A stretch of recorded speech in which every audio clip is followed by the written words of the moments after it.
అసలు ఊహించని ఎదురు దెబ్బ అని చెప్పేసి చెప్పుకోవాలి. ఖచ్చితంగా ఈసారి మహారాష్ట్రలో విజయం సాధిస్తామని చెప్పేసి ఆ పార్టీ నేతలు చెప్తూ వచ్చారు. అనుకున్నట్టుగానే ప్రచారం కూడా చేశారు.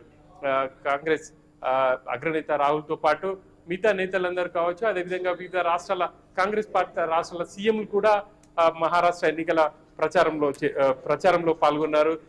ఇటు రేవంత్ రెడ్డి కావచ్చు, అదేవిధంగా కర్ణాటక, హిమాచల్ ప్రదేశ్ రాష్ట్రాలకు చెందిన సీఎంలు కూడా అక్కడికి వెళ్లి విస్తృతంగా ప్రచారం చేశారు. ఆయా రాష్ట్రాల్లో అమలవుతున్నటువంటి సంక్షేమ కార్యక్రమాలు కావచ్చు, గత ఎన్నికల ముందు వాళ్ళు ఇచ్చినటువంటి హామీలు ఏమి ఇచ్చారు, ఇప్పటివరకు ఏం నెరవేర్చారు అనేది కూడా మహారాష్ట్ర ఎన్నికల్లో ప్రచారం చేస్తూ వచ్చారు. కానీ ఇక్కడ బీజేపీ కావచ్చు, ఆ పార్టీ కూటమి నేతలు తాము చేస్తున్నటువంటి అభివృద్ధి ఖచ్చితంగా ఈసారి తమని మరోసారి అధికారంలోకి తెస్తుంది అని చెప్పేసి ప్రచారం చేశారు.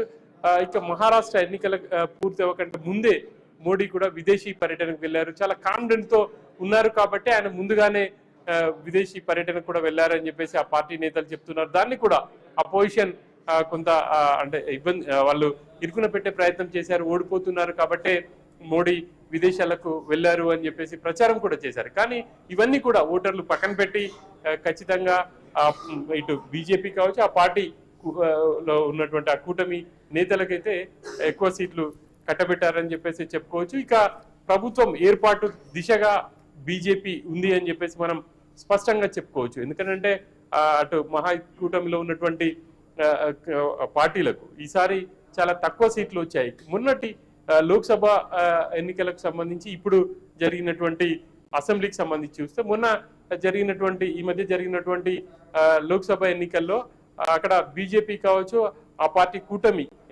కొంత అనుకున్నటువంటి ఫలితాలు సాధించలేదు. కానీ ఈ ఎన్నికలు వచ్చేసరికి బీజేపీ కావచ్చు, ఆ పార్టీ కూటమి నేతలు మాత్రం ఘన విజయం సాధించారని చెప్పేసి చెప్పుకోవాలి.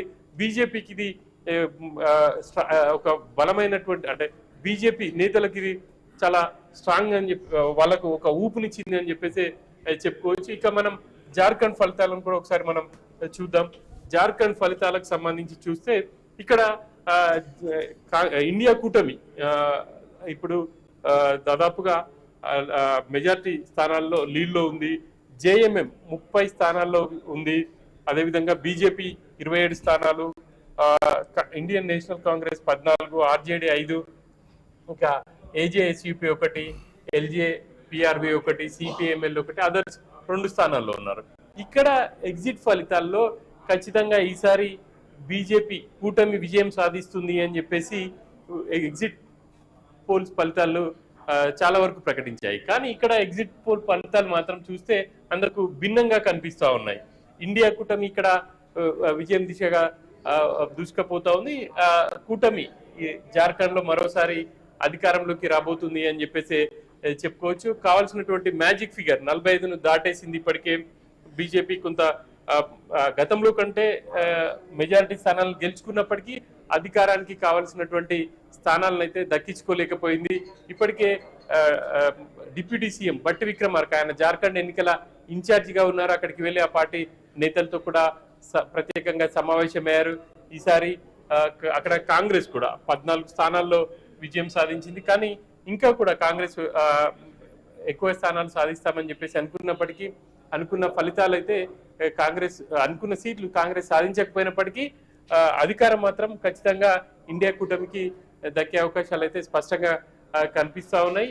మొత్తానికైతే ఈ 2 రాష్ట్రాల్లో, మహారాష్ట్రలో ఎగ్జిట్ పోల్స్ అనుకున్నట్టుగానే ఫలితాలు వచ్చినప్పటికీ, జార్ఖండ్ వచ్చేటప్పటికీ ఎగ్జిట్ పోల్స్ కు భిన్నంగా ఫలితాలు అయితే మనకి ఇక్కడ కనిపిస్తున్నాయి. Srikanth, thank you Sunil. మరిన్ని అప్డేట్స్ కోసం మిమ్మల్ని మళ్ళీ సంప్రదిస్తాం.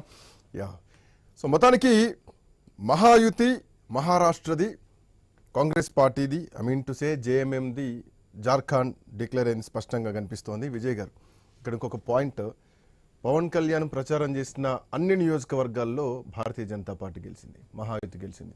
సో ఇక్కడ తెలుగు రాష్ట్రాల నుంచి, అంటే ఇక్కడ నుంచి రేవంత్ రెడ్డి వెళ్ళడం జరిగింది, భట్టి విక్రమార్క వెళ్ళడం జరిగింది, సీతక్క వెళ్ళడం జరిగింది, ఉత్తమ్ కుమార్ రెడ్డి, వీళ్ళు కొన్ని జోన్లుగా డివైడ్ చేసుకొని అక్కడ ప్రచారం చేశారు, ఇన్ఛార్జీలుగా ఉన్నారు.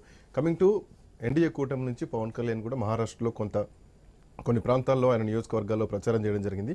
తెలుగు వాళ్ళు ఆల్మోస్ట్ 20% ఉండేటువంటి ప్రాంతం, ఆ ప్రాంతాల్లో పవన్ కళ్యాణ్ ప్రచారం జరిగింది. సో పవన్ కళ్యాణ్ ఎఫెక్ట్ కొంతవరకు పడింది అనుకోవాలా ఈ ఎన్నికల్లో? అంటే పవన్ కళ్యాణ్ ఎఫెక్ట్ ఏం చెప్పారు?